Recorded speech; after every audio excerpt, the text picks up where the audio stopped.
समुद्रों की इस दुनिया में एक समय ऐसा था जब किसी राजा से ज्यादा खौफ समुद्री डाकुओं का था। हर तरफ लूट, लड़ाइयाँ और खजाने की तलाश चलती रहती थी, लेकिन इन सभी समुद्री डाकुओं की मंजिल एक ही थी, वन पीस। ये वही खजाना था जिसे दुनिया के सबसे महान समुद्री डाकू गोल्डी रोजर ने कहीं ग्रैंड लाइन में छिपाया था। कहानी की शुरुआत 22 साल पहले होती है। नेवी रोजर को पकड़ चुकी थी और उसे सबके सामने फांसी देने वाली थी। उसकी मौत देखने के लिए दूर दूर से हजारों लोग जमा हुए थे। आखिरी समय में जब उससे उसके खजाने के बारे में पूछा गया तो रोजर ने मुस्कुराते हुए बता दिया कि उसका सब कुछ ग्रैंड लाइन में मौजूद है। जिसे चाहिए वह खुद समुद्र में जाकर उसे ढूंढ सकता है। रोजर को उसी समय फांसी दे दी जाती है, लेकिन उसके आखिरी शब्द पूरी दुनिया में आग की तरह फैल जाते हैं। हजारों लोग अपने घर छोड़कर जहाजों पर सवार हो जाते हैं और यहीं से ग्रेट पायरेट एरा शुरू होता है। कई साल बाद मंकी डी, लूफी नाम का एक लड़का अकेले छोटी सी नाव लेकर समुद्र में निकलता है। उसका सपना वन पीस ढूंढकर दुनिया का अगला पायरेट किंग बनना है। उसके पास न बड़ा जहाज है, न कोई दल और न समुद्र का ज्यादा अनुभव। फिर भी उसे पूरा भरोसा है कि वह अपनी मंजिल तक जरूर पहुंचेगा। सफर शुरू होने के कुछ समय बाद ही उसकी नाव पानी से भरने लगती है। परेशानी यह है कि लूफी तैर नहीं सकता। नाव डूबने से पहले वह एक लकड़ी के बैरल में घुस जाता है और खुद को समुद्र की लहरों के भरोसे छोड़ देता है। कुछ समय बाद कैप्टन अल्विडा का समुद्री डाकू दल एक यात्री जहाज पर हमला कर देता है। उसके आदमी जहाज का सारा कीमती सामान लूटने लगते हैं। उसी दौरान समुद्र से मिला लूफी का बैरल भी उनके जहाज पर पहुंच जाता है। अल्विडा के दल में कोबी नाम का एक डरा हुआ लड़का काम करता है। वह अपनी मर्जी से समुद्री डाकू नहीं बना था। कई साल पहले वह गलती से अल्विडा के जहाज पर चढ़ गया था और तब से डर की वजह से उसके लिए काम कर रहा था। रात में कोबी स्टोर रूम में सामान रख रहा होता है, तभी उसे एक बैरल के अंदर से आवाज सुनाई देती है। वह डरते हुए ढक्कन खोलता है और लूफी अचानक बाहर निकल आता है। कई दिनों से भूखा लूफी सबसे पहले खाने के बारे में पूछता है। कोबी उसे समझाता है कि यह अल्विडा का जहाज है और अगर किसी ने उसे देख लिया तो दोनों मारे जाएंगे, मगर लूफी उसकी चेतावनी पर ज्यादा ध्यान नहीं देता। वह आराम से खाना खाते हुए बताता है कि वह पायरेट किंग बनने जा रहा है। इसके लिए उसे ग्रैंड लाइन का नक्शा, एक अच्छा जहाज और भरोसेमंद साथियों की जरूरत है। कोबी को उसकी बात सही लगती है और दोनों चुपचाप जहाज से भागने की कोशिश करते हैं। रास्ते में आवाज होने से अल्विडा और उसके आदमी जाग जाते हैं। अल्विडा को लगता है कि कोबी ने उसके साथ गद्दारी की है। वह उसे सबके सामने मारने लगती है और पूछती है कि समुद्र की सबसे खूबसूरत और ताकतवर औरत कौन है। हर बार डरकर उसकी तारीफ करने वाला कोबी इस बार हिम्मत जुटाकर सच बोल देता है। वह कहता है कि अल्विडा एक घटिया समुद्री डाकू है और वह अब उसका गुलाम बनकर नहीं रहेगा। गुस्से में अल्विडा अपना भारी लोहे का हथियार उठाकर उस पर हमला करती है, लेकिन वार पड़ने से पहले लूफी बीच में आ जाता है। उसके आदमी चारों तरफ से लूफी पर टूट पड़ते हैं।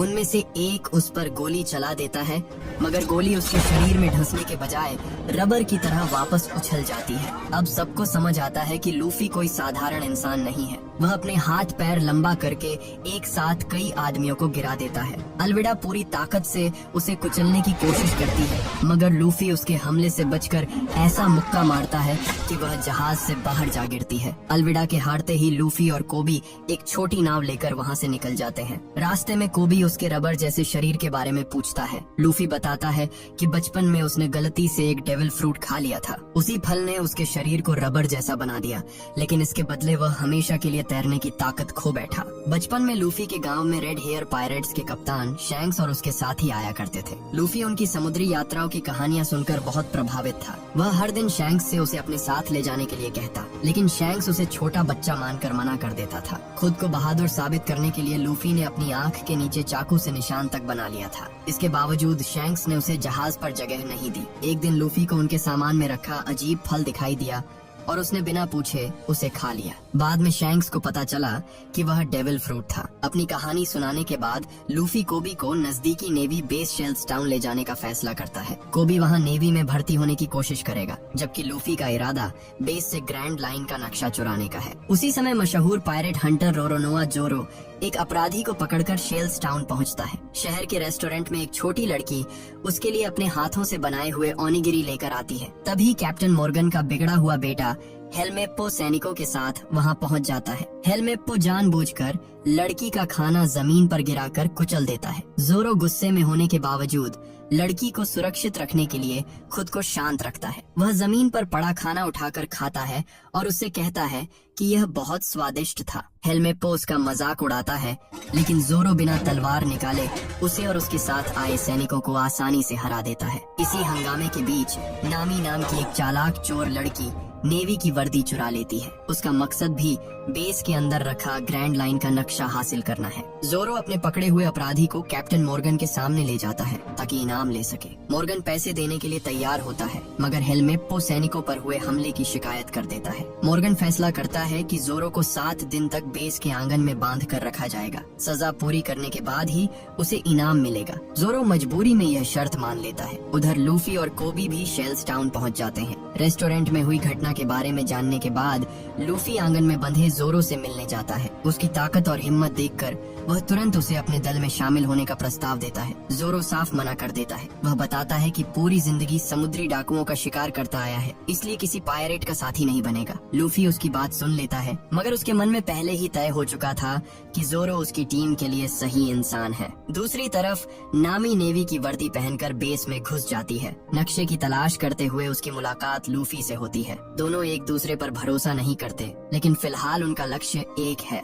नामी कैप्टन मॉर्गन के सामने खुद को नेवी सैनिक बताती है और लूफी को पकड़ा हुआ समुद्री डाकू दिखाकर अंदर ले जाती है। मौका मिलते ही दोनों मॉर्गन के ऑफिस में घुस जाते हैं। वहाँ उन्हें पता चलता है कि नक्शा एक भारी लोहे की तिजोरी में बंद है। ताला खोलने का समय नहीं था, इसलिए लूफी पूरी तिजोरी कंधे पर उठाकर खिड़की से बाहर कूद जाता है। मॉर्गन को चोरी की खबर मिलते ही वह अपने सैनिकों को उन्हें पकड़ने का आदेश देता है। लूफी जोरो की रस्सियां खोल देता है। आजाद होते ही जोरो सीधे हेलमेप्पो के कमरे में पहुंचता है और अपनी तीनों तलवारें वापस ले लेता है। हेलमेप्पो उसे रोकने की कोशिश करता है, मगर जोरो उसकी जान लेने के बजाय तलवार से उसके बाल खराब करके इतना डरा देता है कि वह वहीं खड़ा रह जाता है। बाहर नामी अपनी लाठी से सैनिकों को रोक रही थी और लूफी अपनी रबर वाली ताकत से रास्ता साफ कर रहा था। जोरो अपनी तलवारों के साथ वहां पहुंचता है। लूफी ने उसकी जान बचाई थी, इसलिए वह कर्ज चुकाने के लिए लड़ाई में शामिल हो जाता है। नामी, जोरो और लूफी पहली बार एक साथ लड़ते हैं। अंत में कैप्टन मॉर्गन खुद अपने कुल्हाड़ी वाले हाथ से उन पर हमला करता है। जोरो उसकी चाल रोकता है और लूफी अपनी रबर वाली टांग से जोरदार किक मारकर उसे गिरा देता है। मॉर्गन के हारते ही बेस के कई सैनिक राहत महसूस करते हैं, क्योंकि वे भी उसके अत्याचारों से परेशान थे। नामी एक छोटी नाव तैयार रखती है। तीनों तिजोरी लेकर वहाँ से निकलने लगते हैं, मगर हेलमेप्पो बंदूक उठाकर उन्हें रोकता है। गोली चलने से पहले कोबी उसे मुक्का मारकर गिरा देता है। अब कोबी के पास 2 रास्ते हैं। वह लूफी के साथ समुद्र में जा सकता था या वहीं रुककर अपने सपने के लिए कोशिश कर सकता था। वह नेवी में भर्ती होने का फैसला करता है। लूफी उसका निर्णय स्वीकार करता है और दोनों अलग रास्तों पर निकल जाते हैं। लूफी, जोरो और नामी छोटी नाव में शेल्स टाउन से दूर निकल जाते हैं। उसी दौरान वाइस एडमिरल गार्प बेस पर पहुंचता है। उसे खबर मिलती है कि स्ट्रॉ हैट पहने एक लड़का ग्रैंड लाइन का नक्शा लेकर भाग गया है। दूसरी तरफ दी क्लाउन तक भी यही खबर पहुंच जाती है और वह नक्शा हासिल करने के लिए अपने आदमियों को तैयार कर देता है। रात में नाव पर नामी कई कोशिशों के बाद तिजोरी खोल लेती है। अंदर ग्रैंड लाइन का नक्शा मिलता है, लेकिन तीनों उसे ठीक से देख भी नहीं पाते कि नाव में लाल रंग का धुआं फैलने लगता है। कुछ ही सेकंड में उनकी आंखें भारी होने लगती हैं। लूफी समझ जाता है कि कोई नक्शा चुराने आया है। बेहोश होने से पहले वह पूरा नक्शा निगल जाता है। इसके बाद लूफी, नामी और जोरो वहीं गिर पड़ते हैं। होश आने पर तीनों खुद को एक बड़े लकड़ी के डिब्बे में बंद पाते हैं। डिब्बा खुलते ही वे एक अजीब सर्कस के बीच पहुंच जाते हैं। सामने बैठे लोग दर्शक नहीं, बल्कि ऑरेंज टाउन के गांव वाले हैं, जिन्हें जबरदस्ती वहां कैद करके रखा गया है। सर्कस का मालिक बग्गीत क्लाउन है। वह काफी समय से ग्रैंड लाइन का नक्शा ढूंढ रहा था और उसे पता है कि नक्शा इन्हीं लोगों के पास है। बग्गी लूफी की स्ट्रॉ हैट देखते ही उसे पहचान जाता है। ये वही टोपी थी जो कभी शैंक्स के पास हुआ करती थी। बग्गी और शैंक्स बचपन में एक ही समुद्री डाकू दल का हिस्सा रह चुके थे। बग्गी आज भी मानता है कि उसकी जिंदगी खराब होने के पीछे शैंक्स का हाथ है। इसी वजह से लूफी की टोपी देखकर उसका गुस्सा और बढ़ जाता है। वह जोरो और नामी को अलग अलग कैद कर देता है। लूफी को सर्कस के बीच बांधकर उसका शरीर खींचा जाता है, लेकिन वह नक्शे का ठिकाना नहीं बताता। बग्गी एक बच्चे को सामने लाकर धमकी देता है कि अगर लूफी ने सच नहीं बताया तो वह उसे नुकसान पहुंचाएगा। बच्चे को खतरे में देखकर लूफी अपनी रस्सियां तोड़ देता है और सीधे बग्घी पर हमला करता है। उसका मुक्का बग्घी के शरीर को अलग कर देता है, मगर उसे कोई चोट नहीं लगती। बग्घी ने भी डेविल फ्रूट खाया हुआ है। वह अपने शरीर को छोटे छोटे हिस्सों में बांट सकता है और हर हिस्से को अपनी मर्जी से हवा में चला सकता है। उसके हाथ, पैर और सिर अलग अलग दिशाओं से लूफी पर हमला करते हैं। लूफी उसकी ताकत समझने की कोशिश करता है, मगर बग्घी दोबारा लाल धुएं का इस्तेमाल करके उसे बेहोश कर देता है। इस बार वह लूफी को एक बड़े कांच के टैंक में डाल देता है, जिसमें धीरे धीरे समुद्र का पानी भरा जा रहा है। डेविल फ्रूट खाने वालों की सबसे बड़ी कमजोरी समुद्र का पानी है। पानी छूते ही लूफी की ताकत खत्म होने लगती है। बग्घी उससे आखिरी बार नक्शा मांगता है, मगर लूफी जान की परवाह किए बिना चुप रहता है। पानी ऊपर चढ़ते ही लूफी को बचपन की बाकी घटना याद आने लगती है। एक डाकू सरदार ने शैंक्स का अपमान किया था। लूफी ने गुस्से में उस आदमी को चुनौती दे दी, जिसके बाद वह उसे पकड़कर समुद्र के पास ले गया। उसी दौरान पानी से एक विशाल राक्षस निकलता है। वह डाकू को निगलने के बाद लूफी की तरफ बढ़ता है। पानी में गिरते ही लूफी अपनी सारी ताकत खो चुका था और खुद को बचा नहीं सकता था। आखिरी समय में शैंक्स वहां पहुंचता है और उसे बचा लेता है, मगर इस हमले में उसका बायां हाथ चला जाता है। इतनी बड़ी चोट के बाद भी वह लूफी को दोष नहीं देता। कुछ समय बाद गांव छोड़ते समय शैंक्स अपनी स्ट्रॉ हैट उसे देता है और कहता है कि जब वह एक महान समुद्री डाकू बन जाए तब यह टोपी उसे वापस करे। वर्तमान में बग्घी का तलवारबाज साथी कबाजी जोरो से पूछताछ कर रहा होता है। वह जोरो को हराकर अपना नाम बनाना चाहता है, लेकिन जोरो घायल होने के बावजूद उसे बातों में उलझाकर समय निकालता है। उधर नामी अपने पिंजरे का ताला खोल लेती है। वह पीछे से हमला करके कबाजी को हटाती है और जोरो को भी आजाद कर देती है। दोनों लूफी तक पहुँचते हैं और कांच का टैंक तोड़ देते हैं। पानी बाहर निकलते ही लूफी की ताकत लौटने लगती है। खांसी के साथ वह अपने मुंह से ग्रैंड लाइन का नक्शा बाहर निकाल देता है। बग्घी तुरंत उसे पकड़ लेता है और अपने शरीर के सारे हिस्से हवा में फैलाकर तीनों पर हमला शुरू कर देता है। जोरो उसके उड़ते हुए हाथ पैरों पर तलवार चलाता है, लेकिन कटने के बाद भी वे वापस जुड़ जाते हैं। नामी भी अपनी लाठी से उसके हिस्सों को रोकती है, मगर सीधी लड़ाई में उसे हराना मुश्किल था। तभी लूफी समझ जाता है कि बग्घी के शरीर के हिस्से वापस उसके पास नहीं पहुंचेंगे तो वह खुद को जोड़ नहीं पाएगा। वह नामी और जोरो से उन हिस्सों को पकड़कर अलग अलग बक्सों में बंद करने के लिए कहता है। नामी तेजी से छोटे हिस्से उठाकर डिब्बों में डालने लगती है और जोरो अपनी तलवारों से उनका रास्ता बदलता है। कुछ ही देर में बग्घी के हाथ, पैर और धड़ अलग अलग बक्सों में बंद हो जाते हैं। आखिर में सिर्फ उसका सिर और शरीर का छोटा हिस्सा बाहर बचता है। लूफी उसे पकड़कर एक जोरदार वार के साथ सर्कस से बहुत दूर फेंक देता है। बग्घी के हारते ही गांव वाले आजाद हो जाते हैं। नामी नक्शा वापस ले लेती है और तीनों आगे की यात्रा पर निकल पड़ते हैं। अब उन्हें ग्रैंड लाइन तक पहुंचने के लिए एक मजबूत जहाज चाहिए था। छोटी नाव लंबे सफर के लायक नहीं थी। लूफी को लगने लगा था कि नामी और जोरो अब उसके दल का हिस्सा हैं, मगर दोनों अभी भी यह बात मानने के लिए तैयार नहीं थे। दूसरी ओर गार्प, कोबी और हेलमेप्पो को अपने साथ लेकर उनकी कठोर ट्रेनिंग शुरू करवा देता है। वह लूफी की तलाश में समुद्र पर निकल चुका था। उधर बग्घी किसी तरह अपने शरीर के बिखरे हिस्से फिर जोड़ता है, लेकिन पूरी तरह संभलने से पहले फिशमैन समुद्री डाकू उसे पकड़ लेते हैं। उसे उनके सरदार आरलोंग के सामने लाया जाता है। अपनी जान बचाने के लिए बग्घी सौदा करता है कि वह आरलोंग को स्ट्रॉ हैट तक पहुंचा सकता है। आरलोंग उसकी बात मान लेता है और लूफी की तलाश शुरू कर देता है। लूफी, जोरो और नामी आगे बढ़ते हुए सिरप विलेज पहुंचते हैं। इस गांव में उसोप नाम का एक लड़का हर सुबह गलियों में दौड़कर चिल्लाता है कि समुद्री डाकू आ गए हैं। गांव वाले जानते हैं कि वह झूठ बोल रहा है, इसलिए कोई उसकी बात पर ध्यान नहीं देता। उसोप को बड़ी बड़ी कहानियां बनाने की आदत है। वह खुद को बहादुर समुद्री योद्धा बताता है, जबकि उसने कभी गांव से बाहर यात्रा तक नहीं की। फिर भी समुद्र देखने और एक दिन अपने पिता की तरह महान योद्धा बनने का उसका सपना सच है। बंदरगाह पर लूफी को एक खूबसूरत जहाज दिखाई देता है, जिसके आगे भेड़ जैसा सिर बना हुआ है। उसे देखते ही वह तय कर लेता है कि ग्रैंड लाइन पर वह इसी जहाज से जाएगा।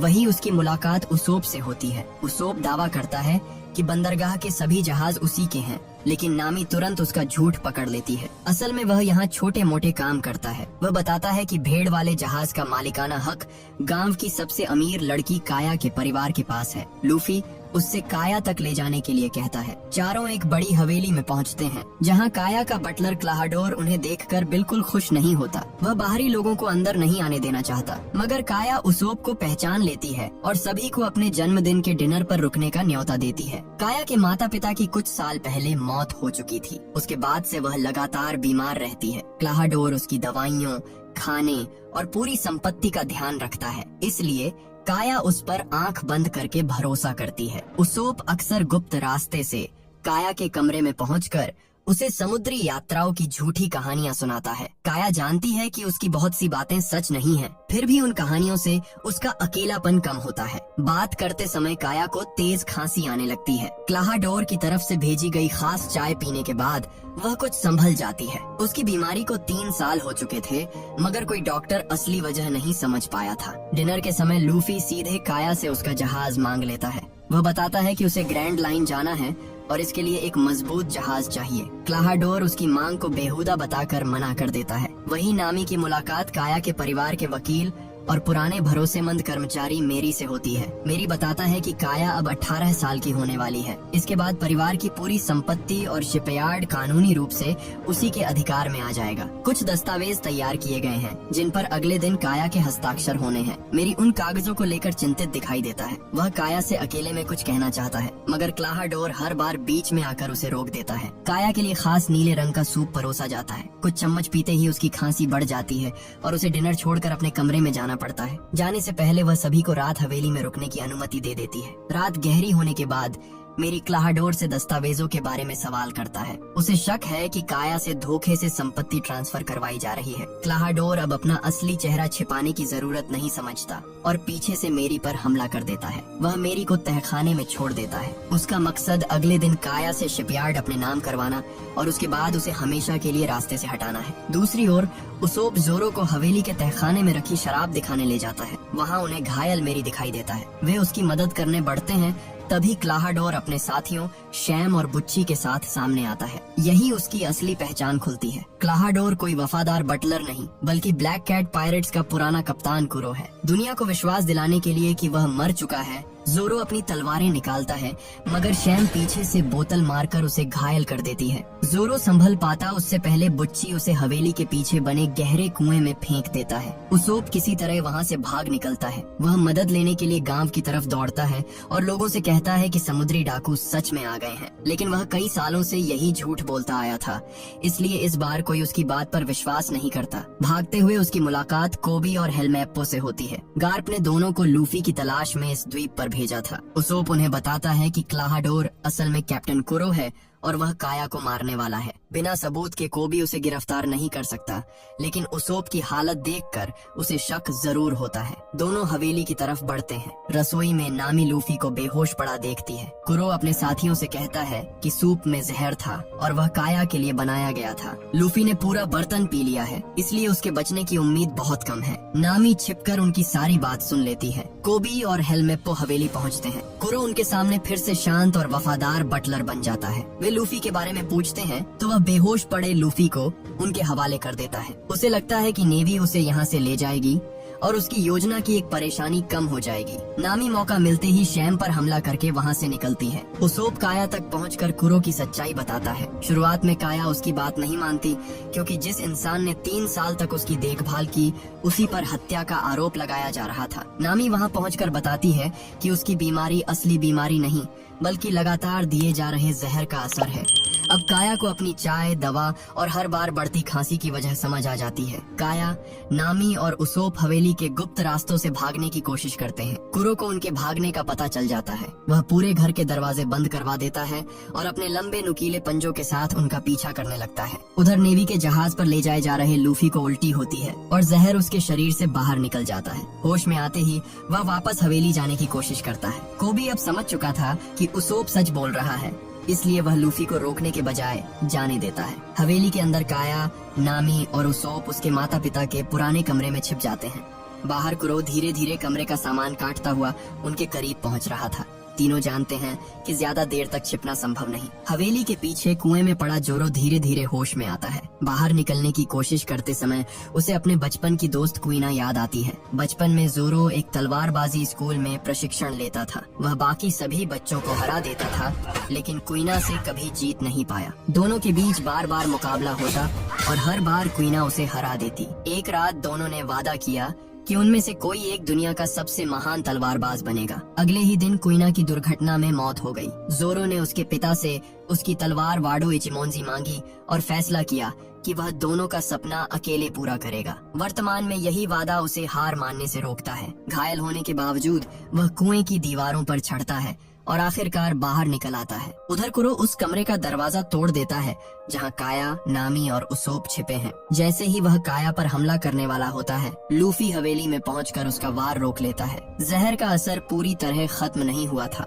फिर भी वह पीछे हटने के लिए तैयार नहीं था। दूसरी तरफ जोरो का सामना शैम और बुच्ची से होता है। दोनों पहले उसे घायल करके कुएं में फेंक चुके थे और अब उसे हमेशा के लिए खत्म करना चाहते हैं। हवेली के संकरे रास्तों में जोरो को अपनी तीनों तलवारें चलाने की जगह नहीं मिलती। शैम तेजी से उसके आसपास घूमती है और बुच्ची ताकत से हमला करता है। जोरो लड़ते हुए उन्हें एक खुले हिस्से की तरफ ले जाता है। वहां पहुंचकर वह अपनी तीनों तलवारों का पूरा इस्तेमाल करता है। सही मौका मिलते ही वह दोनों के हमले रोककर उन्हें हरा देता है। उधर लूफी और कुरो की लड़ाई पूरी हवेली में फैल जाती है। कुरो अपनी तेज रफ्तार और नुकीले पंजों से लगातार वार करता है। लूफी उसकी चाल ठीक से देख नहीं पाता और कई बार घायल हो जाता है। कुरो कहता है कि समुद्री डाकू बनना आजादी नहीं बल्कि लगातार भागते रहने की सजा है। वह इसी जिंदगी से थक कर काया की संपत्ति चुराना चाहता था ताकि बाकी जीवन आराम से गुजार सके। लूफी कहता है कि उसे किसी से छिपकर नहीं जीना, वह खुले समुद्र में जाएगा और पायरेट किंग बनेगा। कुरो बार बार गायब होकर अलग दिशाओं से हमला करता है।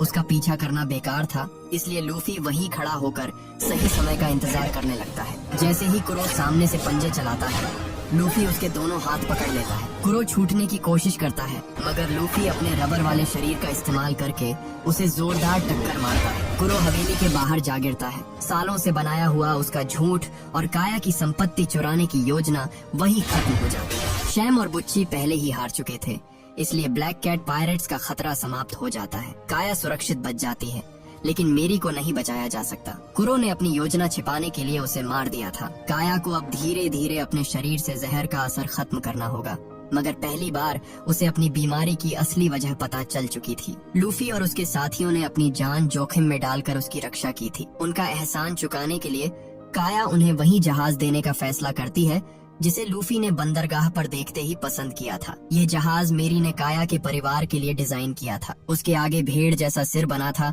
और लंबे समुद्री सफर के लिए उसमें जरूरी जगह भी थी। मेरी की याद में उसका नाम गोइंग मेरी रखा जाता है। लूफी जहाज देखकर बेहद खुश होता है। अब उसके पास ग्रैंड लाइन का नक्शा, एक तलवारबाज, रास्ता समझने वाली नामी और समुद्र पार करने लायक अपना जहाज था। उसोप भी गांव छोड़कर दुनिया देखने का फैसला करता है। विदा लेते समय वह काया से वादा करता है कि एक दिन लौटकर उसे अपनी असली समुद्री यात्राओं की कहानियां सुनाएगा। काया उसे रोकती नहीं। दोनों एक दूसरे को अलविदा कहते हैं और जाने से पहले काया उसे चूम लेती है। चारों सिर्फ विलेज से विदा लेकर खुले समुद्र की तरफ निकल पड़ते हैं। जहाज पर उसोप अपना बनाया हुआ पायरेट झंडा दिखाता है, लेकिन लूफी को उसमें अपने बजाय उसोप का चेहरा नजर आता है। दोनों इसी बात पर बहस करने लगते हैं कि असली कप्तान कौन है। पीछे से नेवी का एक बहुत बड़ा जहाज तेजी से उनकी तरफ आता दिखाई देता है। उसकी कमान वाइस एडमिरल गार्ड के हाथ में थी। लूफी दूरबीन से नेवी के जहाज की तरफ देखता है। सामने गार्ड को देखते ही उसके चेहरे का भाव बदल जाता है कि वाइस एडमिरल गार्ड उसका दादा है। ये सुनते ही बाकी तीनों हैरान रह जाते हैं। और इसी के साथ इस कहानी का पहला पार्ट खत्म हो जाता है। यदि आप इस कहानी का पार्ट 2 देखना चाहते हैं तो कमेंट बॉक्स में पार्ट 2 जरूर लिखें। जल्द मिलेंगे अगली वीडियो में।